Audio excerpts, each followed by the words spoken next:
Hello class, स्वागत है सभी का आज के सेशन में। और आज हम स्टार्ट करने वाले हैं क्वेश्चन नंबर सेकंड से। प्रीवियस क्लास में हमने एक्सरसाइज 3.3 का क्वेश्चन नंबर 1 अच्छे से समझा था, जो एलिमिनेशन मेथड है। आज हम सेकंड सवाल को स्टार्ट करेंगे। इसमें इक्वेशंस को फॉर्म भी करनी है, इसमें इक्वेशंस को बनाना भी है हमें और निकाल के दिखाना भी है। ठीक है, सिंपल सा सॉल्यूशन है, एलिमिनेशन मेथड का ही यूज होगा इस पूरी एक्सरसाइज में। तो जिसने भी प्रीवियस चैप्टर्स नहीं देखे हैं, प्रीवियस एक्सरसाइज नहीं देखी है, जाके प्लेलिस्ट को चेक कर लेना। और जो भी इस बार क्लास 10th में हुआ है या होने वाला है, तो कंप्लीट फ्री कोर्सेज आप लोगों के लिए अवेलेबल हैं क्लास 9th और क्लास 10th के लिए। लाइक जरूर करा करो, जो भी बच्चे इस क्लास को देखते हैं, जब भी देखते हैं, चाहे टाइम पर नहीं आ रहे हैं, बाद में आ रहे हैं, तो लाइक जरूर करके जाया करें। और शेयर अपने सभी दोस्तों से कर दीजिए, क्योंकि पूरा कोर्स आप लोगों को यहां पर मिलने वाला है फ्री ऑफ कॉस्ट।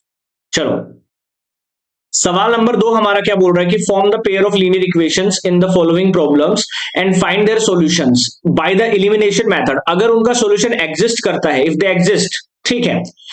पहला सवाल है, if we add 1 to the numerator and subtract 1 from the denominator, a fraction reduces to 1। ठीक है, फ्रैक्शन कहां आ जाता है? इतना।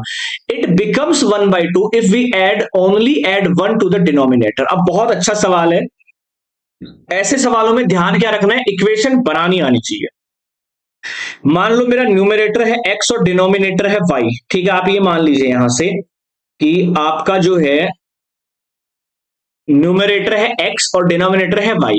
अब हमने क्या किया है, एक ऐड करा है किसमें? न्यूमरेटर में। एक सब्ट्रैक्ट करा है डिनोमिनेटर से। तो फ्रैक्शन कहां क्या हो जाता है? 1 हो जाता है, रिड्यूसेस टू 1, यानी कि यहां पर आ जाता है। अब इसको आप क्या करिएगा, इसको आप करिएगा क्रॉस मल्टीप्लाई, तो x प्लस 1 आ जाएगा, इधर y माइनस 1 आ जाएगा।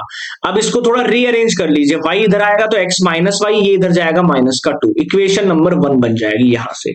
सेकंड आपको बोल रहा है कि इट बिकम्स 1/2, यानी कि रिजल्ट हमारा ये हो जाता है। अगर ऑपरेशन के अप्लाई करते हैं, यही हमारा फ्रैक्शन है। अब सिर्फ हम डिनोमिनेटर में एक ऐड कर रहे हैं, न्यूमरेटर में कोई चेंज नहीं है, तो 1/2 बन जाता है। क्रॉस मल्टीप्लाई कर लीजिए, 2x बराबर y प्लस 1। रीअरेंज कर लीजिए, 2x माइनस वाई बराबर 1, इक्वेशन नंबर 2। अब सॉल्व कर लीजिए, इसमें भी y सेम है, इसमें भी y सेम है, सब्ट्रैक्ट कर दीजिए एक में से दूसरी को, यानी कि x माइनस वाई बराबर -2। और हमारे पास है 2x माइनस वाई बराबर 1। ये प्लस हो जाएगा, ये माइनस हो जाएगा, ये माइनस, ये कट हो जाएगा, ये माइनस का x आएगा, माइनस का 3, x बराबर आ जाएगा 3 आपके पास। ठीक है, ये हमने सॉल्यूशन भी कर दिया इसका। अगर x 3 आ रहा है तो इसके अंदर रख दीजिए, y की वैल्यू निकाल लीजिए। x माइनस वाई बराबर -2 है, x की वैल्यू रख दीजिए 3, माइनस वाई बराबर -2। ये y उधर जाएगा, -2 इधर आएगा, तो y बराबर हो जाएगा 3 + 2, y बराबर हो जाएगा 5। ये हमारा क्या आ गया? राइट आंसर आ गया, एग्जैक्ट आंसर। तो फ्रैक्शन क्या बनेगा हमें ये भी बताना था भाई। हमारा फ्रैक्शन हमने मान के चले थे x अपॉन में y। x की वैल्यू कितनी यहां से आ गई? 3, y की वैल्यू 5। यही हमारा फ्रैक्शन होगा और यही हमारा फाइनल आंसर होगा। बहुत अच्छे अच्छे सवाल है, इक्वेशन बनाने आना चाहिए आपको ना, सबसे पहला काम यही है हमारा। अगला सवाल देखिए, 5 years ago, ठीक है, 5 साल पहले, नूरी was thrice as old as Sonu. 10 years later, Noori will be twice as old as सन। अब मैं यहां से बताऊं क्या करूंगा, मैं नूरी की जो एज है वो x मान लूंगा, एज। और सेकंड हमारे पास है सोनू, उसकी मैं मान लूंगा y। क्या बोल रहा है? 5 साल पहले, ये मैंने क्या मानी है? प्रेजेंट एज मानी है दोनों की, प्रेजेंट एज।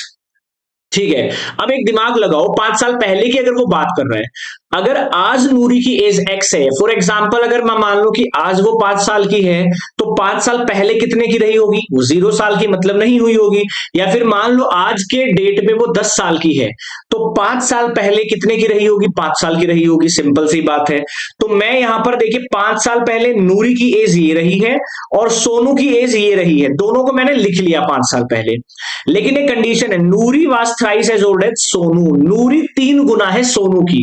अगर मुझे इसको बैलेंस करना होगा, नूरी है 3 गुना, यानी कि बड़ी नूरी है, तो उसके अपोजिट वाले को हम मल्टीप्लाई कर देंगे 3 से, ताकि बैलेंस कर सके। मतलब ये हमें पहले से 15 दी गई है और ये 5 था मान लो, अब ये इसका 3 गुना है।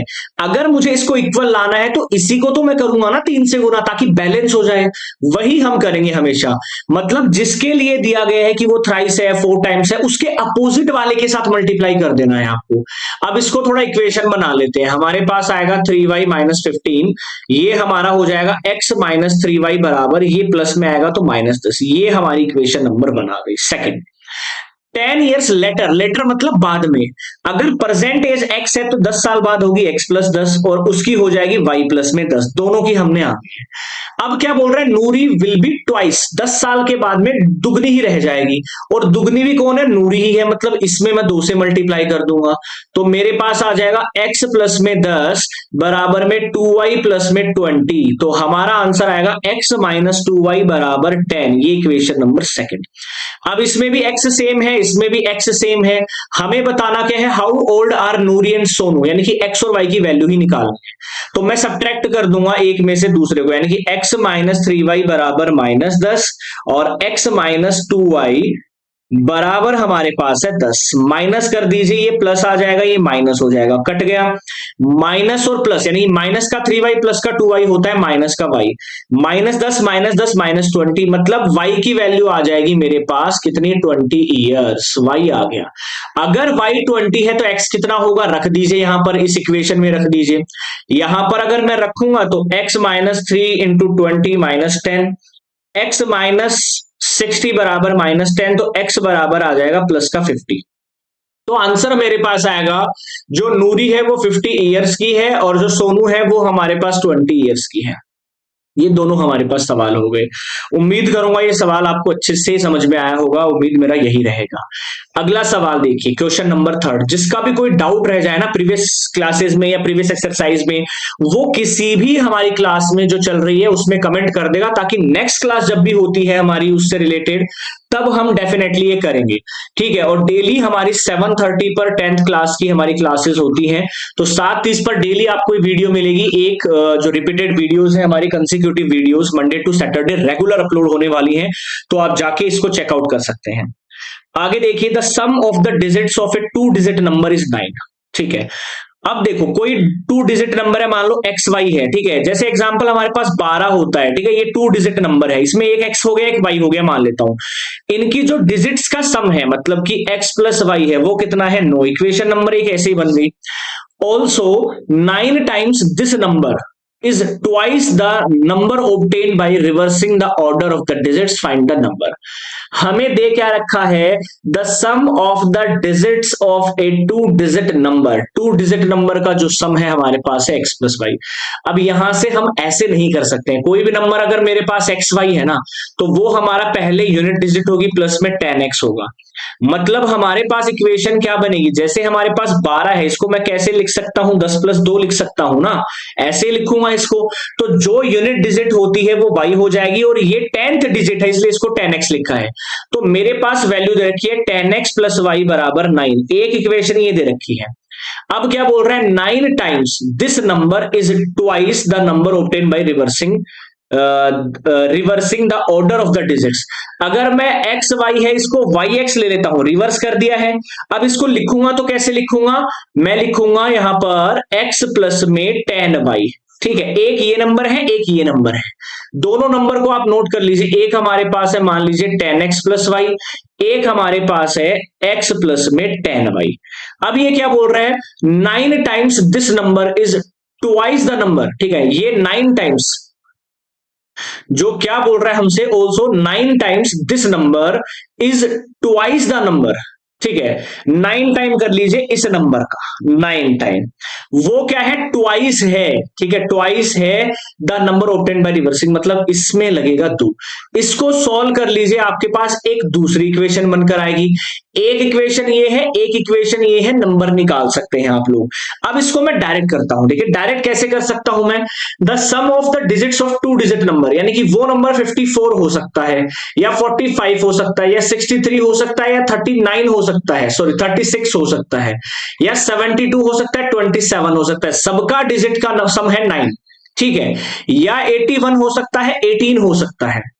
अब क्या करेंगे, 9 टाइम्स दिस नंबर, अब मान लो इसका मैं 9 टाइम्स करूं, ठीक है, वो क्या हो जाता है, दुगना हो जाता है, मतलब इसका रिवर्स कर दीजिए 81 इंटू 2, क्या ये कंडीशन बराबर आ रही है, डिजिट्स को रिवर्स करके दुगना करना है, अगर ये दोनों बराबर हो गए तो वो नंबर हमारा 18 होगा, ठीक है, तो छोटा नंबर ही पॉसिबल है कि हमारा आंसर देगा, क्योंकि अगर मैं 81 को 9 से करूंगा और 18 को 2 से करूंगा कभी बराबर नहीं आएगा।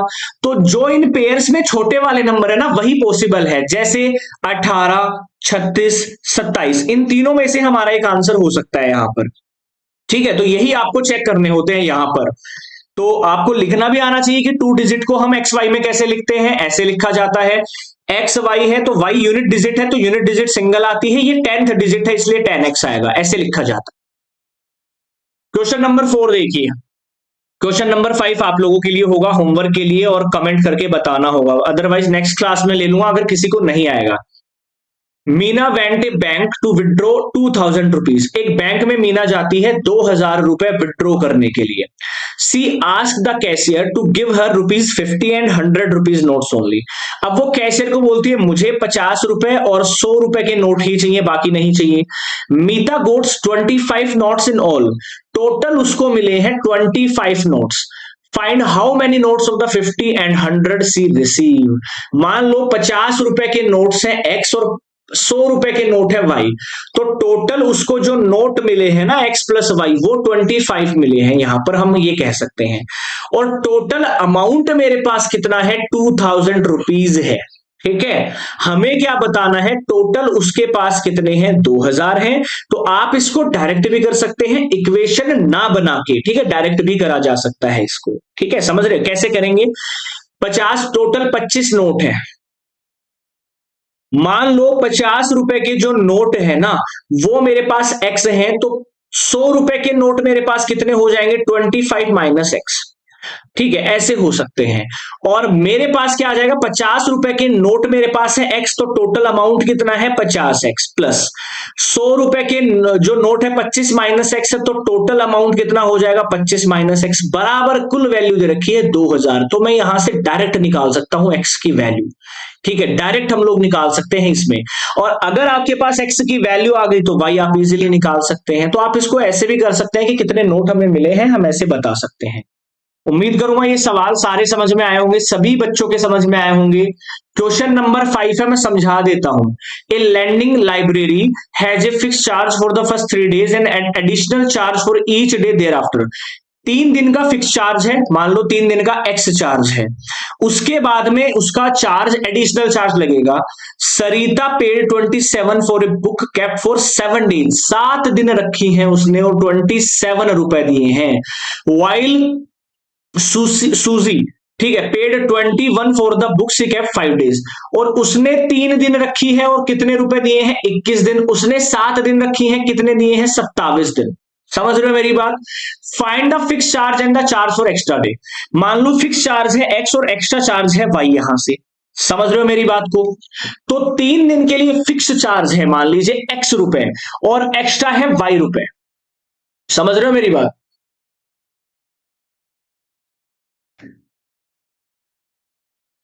उसने टोटल 7 दिन रखा, मतलब कि x प्लस में y बराबर 27 टोटल पेड किया। दूसरा उसने x प्लस वाई बराबर 21 रखा, उसने इतना पे किया। यहां से आप वैल्यूज निकाल सकते हैं इसकी, है ना। 3 दिन का यहाँ पर 3 दिन 5 डेज रखा है उसने, है ना, 5 डेज रखा है। तो 3 दिन का चार्ज होगा एक्स रुपए के हिसाब से, मान लेता हूं एक्स रुपए, तो यहां पर 3x हो जाएगा।